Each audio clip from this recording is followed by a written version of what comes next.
오늘 설교 제목은 현실에 뿌리 박은 영성이라고 하는 제목입니다. 이 제목은요, 사실 책 제목에서 빌려온 것입니다. 유진 피터슨이 쓴 다윗 현실에 뿌리 박은 영성이라고 하는 책 제목에서 따온 그런 제목입니다. 여러분, 영성이란 무엇입니까? 우리는 교회 안에서 영성이란 말을 쓰고요, 또 세상 속에서도 영성이라는 단어로 다양한 이야기를 합니다. 영성을 다양하게 정의할 수 있지만 우리 개신교 기독교에서 고백하는 영성은 하나님과의 관계를 의미합니다. 하나님과의 관계가 그 영성의 의미라고 할 수 있습니다. 유진 피터슨이 오늘 이 현실에 뿌리 박은 영성이라고 소개한 이 책에서는요, 이 영성에 대해서 이렇게 조금 더 설명을 합니다.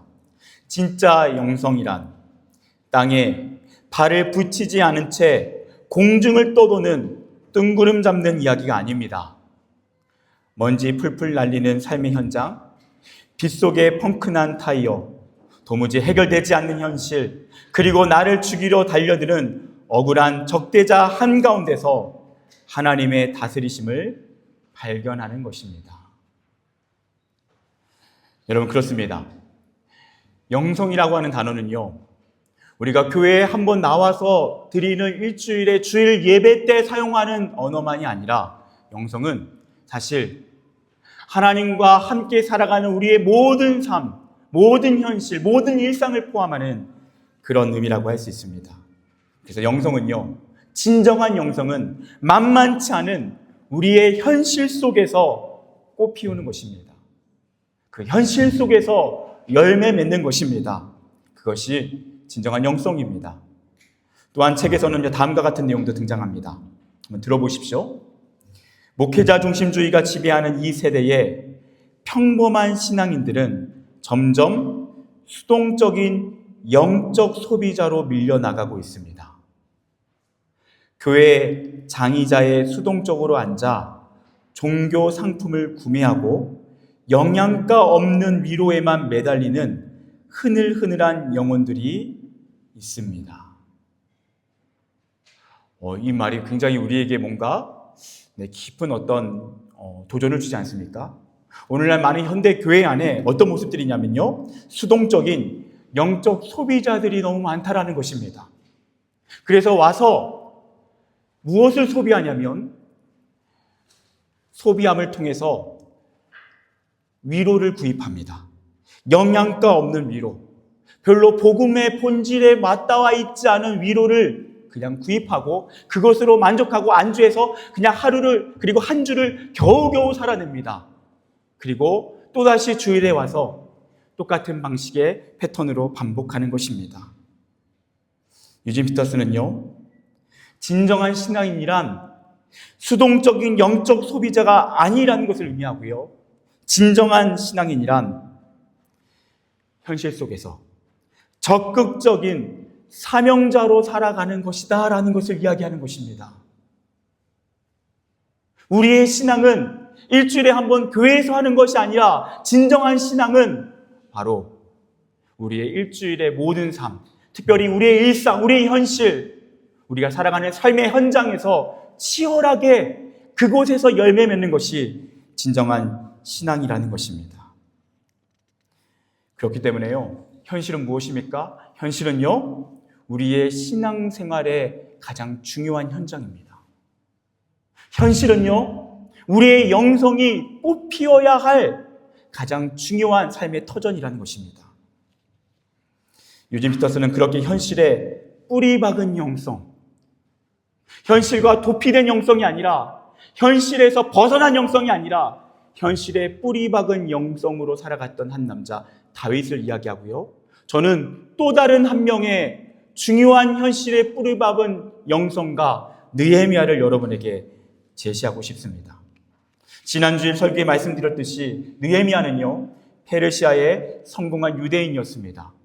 페르시아 왕 옆에서 마치 비서실장처럼 술 맡은 관원으로서의 역할을 감당했던 고위 관직자였습니다. 그렇게 성공한 삶을 살아가던 그에게 하나님이 거룩한 사명을 부어주십니다. 그것은 머나먼 땅, 자신의 조국, 그 유대 땅의 예루살렘으로 돌아가 그곳에서 무너져 있는 예루살렘 성벽을 재건하는 것입니다. 예루살렘 성벽은 하나님의 영광을 상징하는 것이었습니다. 그 성벽을 재건하는 것은 다시 하나님의 영광을 그 땅에 사람들에게 알리고 그 영광을 드러내는 너무나도 중요한 사명이었다는 것입니다. 여러분, 그 프로젝트는요, 불가능하게 여겨졌지만 하나님은 그 모든 길을 여셨고 이 느헤미야의 현실에 뿌리 박은 영성을 통해서 52일 만에, 오늘 말씀해 보면요, 52일 만에 그 성벽 공사를 완공했다라고 이야기합니다. 불가능하게 여겨졌는데 52일 만에 그것을 이뤘다는 것입니다. 얼마나 많은 대적들의 악한 방법들이 공사를 방해했는지 모릅니다. 심지어는요, 이 느헤미야를요, 암살하려고 하는 그런 계략도 있었습니다. 그런데요, 그 모든 공사가 완공되었을 때는 그렇게 느헤미야를 노리고 공격했던 그 대적들도 그 완성된 공사를 보면서 하나님이 하신 거구나. 느헤미야는 하나님의 사람이구나. 하나님이 함께 하시지 않으면 이것은 불가능한 일이야. 그렇게 탄식하며 인정할 수밖에 없었던 그런 열매를 거뒀다는 것입니다. 하나님은요, 저와 여러분의 신앙이 우리의 현실 속에서 뿌리박아 열매 맺길 원하십니다.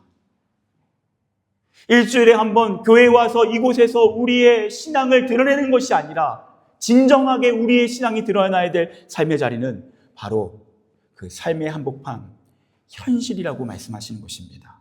그 모델이 바로 오늘 느헤미야입니다. 그렇다면 어떻게 이렇게 열매 맺는 인생을 느헤미야는 살아갈 수 있었을까?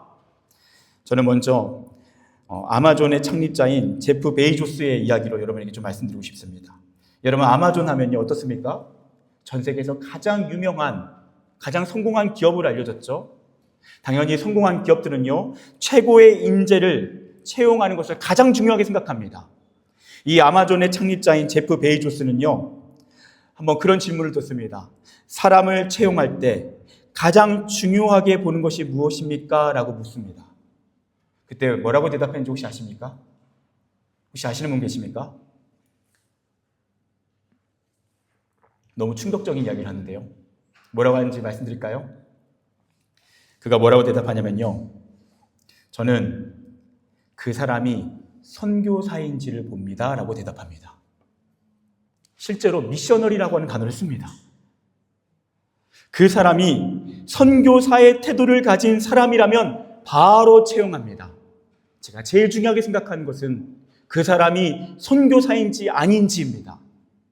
그 설명을 조금 더 인터뷰한 내용에 덧붙여서 말씀드리면요, 이렇게 얘기합니다. 저는 무엇보다 먼저 그 사람이 선교사인가 아니면 용병인가를 파악하려고 노력합니다. 용병은 주식을 팔아 단기 차익을 남기는데 급급합니다. 반면 선교사는 자신이 만드는 제품이나 서비스 그리고 고객을 진심으로 사랑하며 훌륭한 서비스를 구축하고자 합니다. 흥미로운 역설은 결국 더 많은 돈을 버는 쪽은 대개 선교사라는 점입니다. 여러분, 제프 베이조스가 말한 선교사는 어떤 사람일까요? 물론 이 사람이 강조하는 것은요, 복음을 전하는 차원에 대한 부분은 물론 아닐 것입니다. 근데 중요한 선교사의 신분을 이야기합니다. 그것은 무엇입니까? 바로 자신에게 맡겨진 일에 대한 사명감을 가지고 있다는 것입니다. 그 일을 단지 돈 버는 수단이 아니라 용병으로서 자신이 받은 돈만큼만 계산적으로 일하고 빠져버리는 그러한 얄팍한 모습이 아니라 자신에게 맡겨진 그 자리가 하나님이 나를 불러서 세우신 사명의 자리라는 것을, 나는 선교사라는 그런 정체성을 가지고 자신에게 맡겨진 일에 대해서 최선을 다하는 것입니다. 그것이 회사라면 그렇게 감당하는 것입니다. 그것이 학교라면 그렇게 공부하는 것입니다. 그것이 나의 집안의 가정의 주부라면 그렇게 감당하는 것입니다. 그리고 그렇게 감당하는 사람은요, 놀랍게도 이 기업가도 인정하는 것은 무엇입니까? 그 사람이 열매를 맺는다라는 것입니다. 그 사람이 진짜 누구나 인정할 수밖에 없는 사람들에게 영향력을 끼치게 된다는 것입니다. 놀랍게도 성경은요, 우리 모든 그리스도인들을 선교사라고 이야기합니다. 선교사는 어떤 특별한 직급으로서도 설명될 때가 있지만 사실 선교사는요, 모든 그리스도인들의 정체성입니다. 요한복음 20장 21절에 아버지께서 나를 보내신 것 같이 나도 너희를 보내노라. 여러분, 예수님께서는요, 뭐라고 말씀하시냐면요, 하나님께서 자신을 이 땅에 파송하셨다, 보냈다라고 말씀하십니다. 여기서 파송하다, 보내다라는 아포스텔로는 왕이 그 나라의 중요한 사명을 맡겨서 그 사람을 대사로 파견하다라는 의미를 가지고 있습니다. 하나님 아버지께서요, 예수님을 이 땅에 대사로 그 사명을 맡겨서 하나님의 나라를 이루기 위해서 이 땅에 파송하셨다라는 것입니다. 그리고 그 예수님께서는 이제는 모든 제자들을 향하여 이제 내가 너희를 세상에 보낸다라고 말씀하십니다. 그 세상에 보내다라고 하는 단어가 아포스텔로라는 단어, 그 단어고요. 이 단어가 라틴어로 번역되면 미시오입니다. 그리고 이 단어가 영어로 번역되면 미션입니다. 여러분, 미션은 무엇입니까? 선교입니다. 사명입니다. 특별하게 어떠한 하나님의 부르심을 받은 사람만이 선교사라고 하는 역할을 감당하는 것이 아니라는 것이죠. 모든 예수 믿는 그리스도인들은요, 제자들은요, 그 사람은 아포스텔레오, 하나님이 하나님 나라의 사명을 맡겨서 그 세상에 파송한 하나님의 선교사입니다. 사명자입니다. 그것이 성경에서 말하는 진정한 그리스도인의 모습입니다. 그래서 모든 그리스도인들이 살아가는 현실은 어떤 곳입니까? 그곳은 선교지입니다. 사명지입니다. 우리는 이 선교지에서 하나님께서 맡기신 일들에 최선을 다하며 하나님의 나라를 이루는 것입니다. 하나님이 기뻐하시는 아름다운 공동체로 변화시켜 나가는 것입니다. 그것이 저와 여러분의 정체성이고 우리가 선교사로서 살아가야 할 삶의 모습이라는 것입니다. 느헤미야는 바로 선교사였고 선교지였습니다. 그에게 맡겨진 현실은요, 선교지였고 사명의 자리였습니다. 물론 그 현실은 결코 낭만적이지 않았습니다. 그도요, 누구보다 고생길을 경험했습니다. 수많은 대적들이 그를 공격했고요, 심지어 가짜 뉴스에 시달리기도 했습니다. 많은 사람들이 모함해서 억울함에 시달리기도 했고요, 심지어 내부에 자신을 교묘하게 암살하려고 하는 계획에 동참한 그런 악한 자들도 있었습니다. 그 만만치 않은 현실에서 그는 믿음으로 돌파했고 선교사로서 그 현실 속에서 열매를 맺었다라는 것입니다. 여러분, 그렇다면 그가 그렇게 현실을 돌파할 수 있었던 그 비결은, 그 힘은 어디에 있는가? 느헤미야 4장 9절은 이렇게 말씀합니다. 우리가 우리 하나님께 기도하며 그들로 말미암아 파수꾼을 두어 주야로 방비하는데 라고 되어 있습니다. 여러분, 느헤미야는요, 수많은 대적들이 자신을 암살하려고 하고 이 공사를 저지하려고 할 때 어떻게 하냐면요, 모든 공동체원들과 함께 기도하기 시작합니다. 그리고 파수꾼을 세워서 주야로 방어하면서 최선을 다해 일하기 시작합니다. 그는 뒷걸음질 치지 않습니다. 물러서지 않습니다. 과감하게 그 현실을 기도하며 돌파하는 것입니다. 우리가 현실을 돌파할 수 있는 힘은 어디 있습니까? 우리 안에 있지 않습니다. 하늘로부터 임하는 능력으로 말미암아 우리는 그 현실을 돌파하게 되는 줄 믿습니다. 그것이 느헤미야가 그 사명의 자리에서, 그 만만치 않은 현실에서 돌파할 수 있었던 힘입니다. 그는 백성들과 함께 옷을 벗지 않고 때로는 야근을 감수하고 수고를 마다하지 않고 그에 맡겨진 자리에서 기도하며 최선을 다해서 일하기 시작합니다. 종교개혁자 마틴 루터는 아주 중요한 우리의 삶 속에서 실천해야 될 모습 이렇게 얘기했는데 한번 들어보십시오. 기도할 때는 모든 것이 하나님께 달려있는 것처럼 간절히 기도하십시오.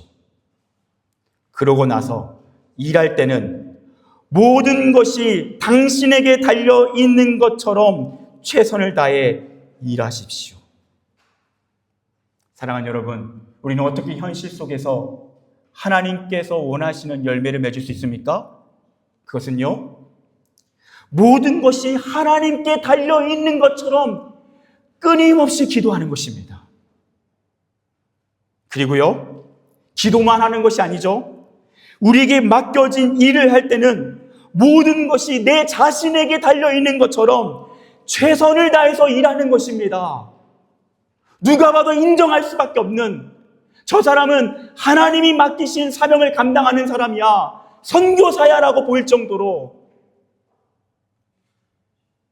계산적이지 않고 사명감을 다해서 일하는 것입니다. 여러분, 많은 사람들이요, 이 균형을 놓치는 경우가 많이 있는 것 같습니다.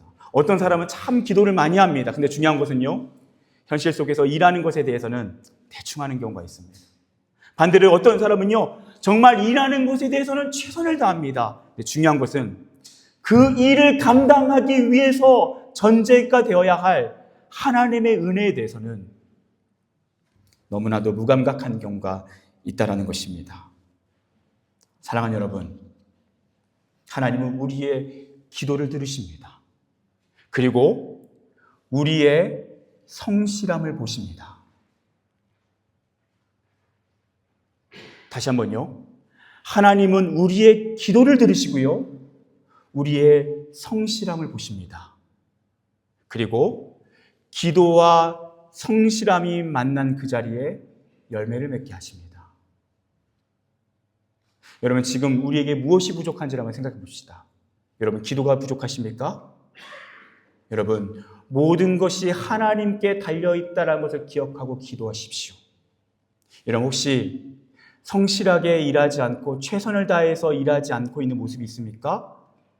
여러분에게 맡겨진 일에 대해서 하나님께서 나에게 맡기셔서 나에게 모든 것이 달려있는 것처럼 최선을 다해서 일하십시오.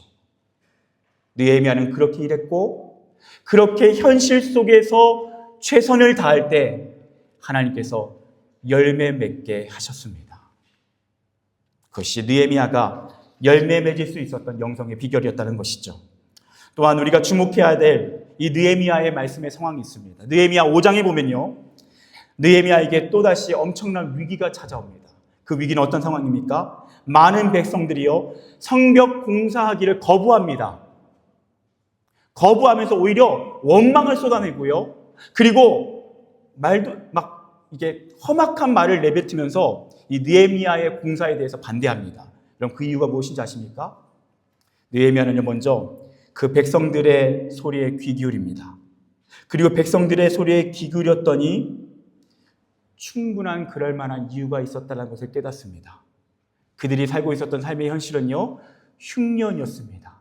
가뭄 때문에 너무나 오랜 동안 그야말로 모든 수확이 멈춰져 있었습니다. 심각한 빚을 지게 되었고요, 빚을 갚을 길이 없자 밭과 포도원과 나중에는 집까지도 다 저당 잡히게 됩니다. 나중에는요, 그래도 도저히 갚을 수 없자 어떤 일이 일어난지 아십니까? 실제로요, 그 자녀를 종으로 팔아 넘기는 상황까지 되어버린 것입니다. 여러분, 이런 상황에서 어떻게 일할 수 있겠습니까? 이런 상황에서 아무리 비전을 제시해도 이 사람들이 어떻게 움직일 수 있겠습니까? 이들에게 먹고 사는 문제는 너무나도 현실적이고 중요한 것이었습니다. 이러한 백성들의 부르짖음 앞에서 느헤미야는요, 실제적인 사회 개혁을 시작합니다. 먼저 높은 이자를 받아서 착취하고 있는 귀족들을 불러 모읍니다.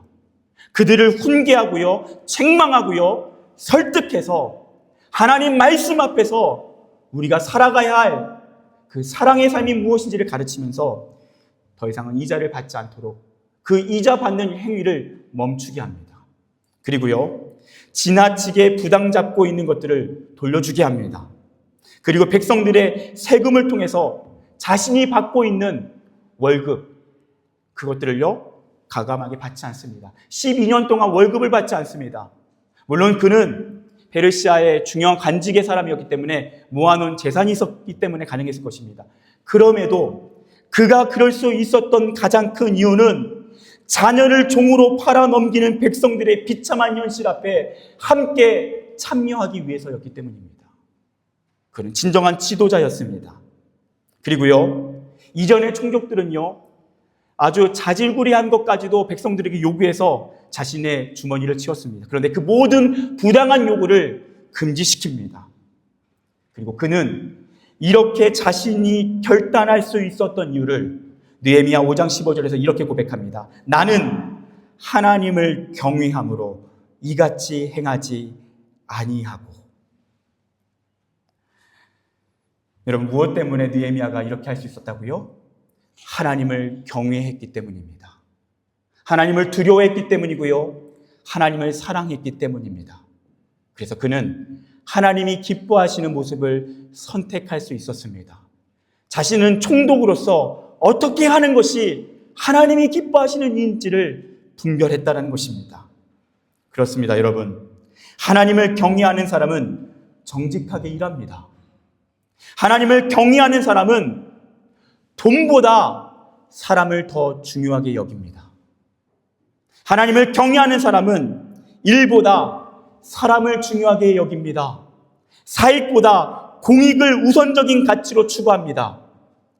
민심을 천심으로 받아들입니다. 더 나아가 하나님의 뜻대로 세상을 개혁해야 되는 삶에 대해서 적극적으로 참여합니다. 여러분, 그렇기 때문에요, 좋은 신앙인은 좋은 직장인입니다. 좋은 신앙인은요, 좋은 학생입니다. 좋은 신앙인은 좋은 주부이고 좋은 아빠이고 좋은 엄마입니다. 왜냐? 하나님을 경외하기 때문입니다. 하나님을 경외하기 때문에 하나님이 무엇을 기뻐하시는지를 분별하고 그렇게 감당하는 것입니다.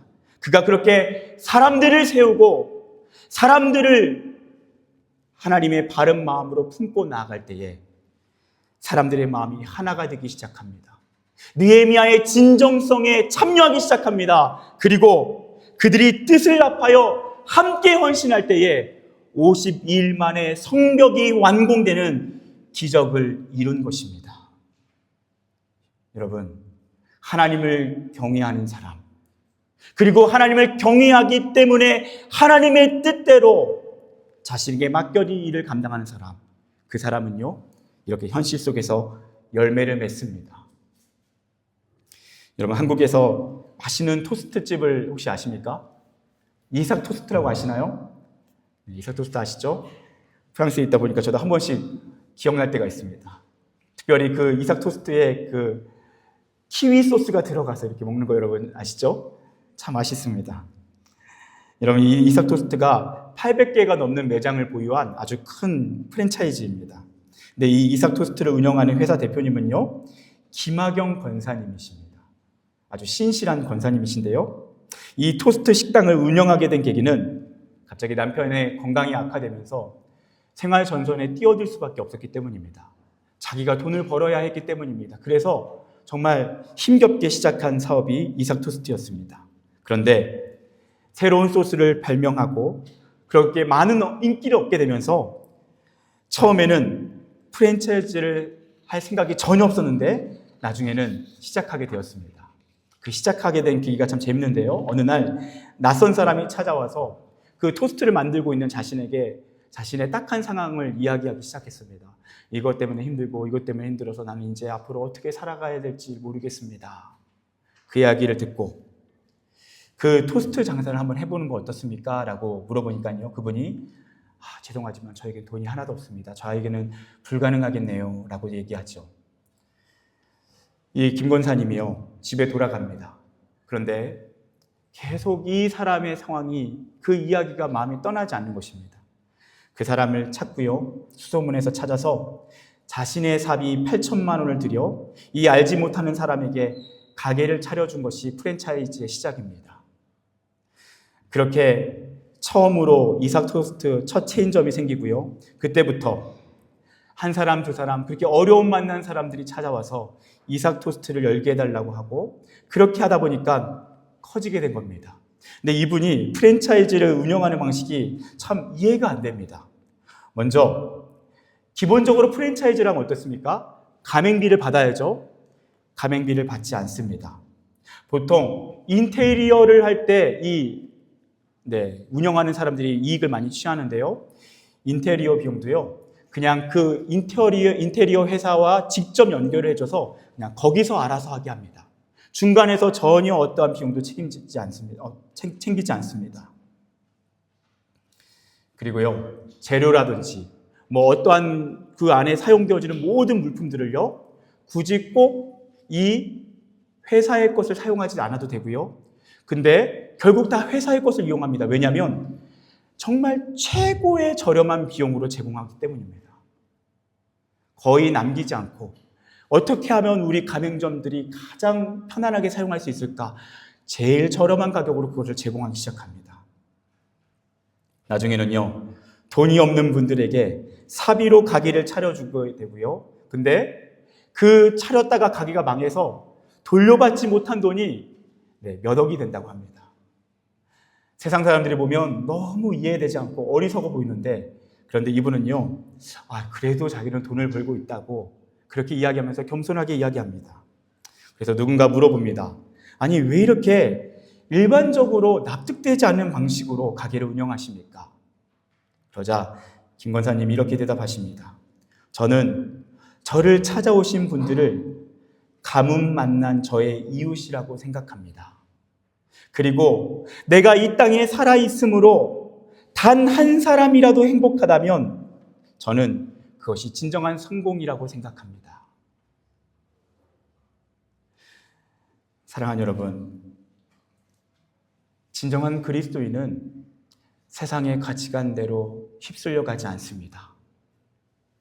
하나님의 뜻대로 일합니다.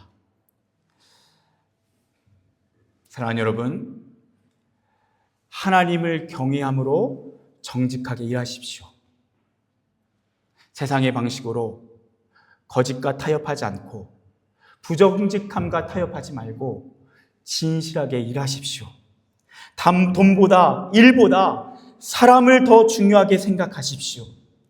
사익보다 공익을 더 우선적인 가치로 추구하십시오. 민심을 천심으로 받아들이십시오. 더 나아가 느헤미야처럼 하나님의 뜻대로 세상을 개혁해야 되는 사명이 주어질 때는 과감하게 몸을 던지십시오. 이렇게 현실에 뿌리 박은 영성으로 살아갈 때 하나님께서는요, 느헤미야처럼 그 현실의 자리에, 그 뿌리 박은 현실의 자리에 열매 맺게 하실 줄 믿습니다. 세상의 상식을 넘어 하나님의 능력으로, 하나님의 기적으로, 하나님의 역사로 저와 여러분의 삶 가운데도 이 놀라운 느헤미야의 열매가 저와 여러분에게 허락될 줄 믿습니다. 함께 기도하겠습니다.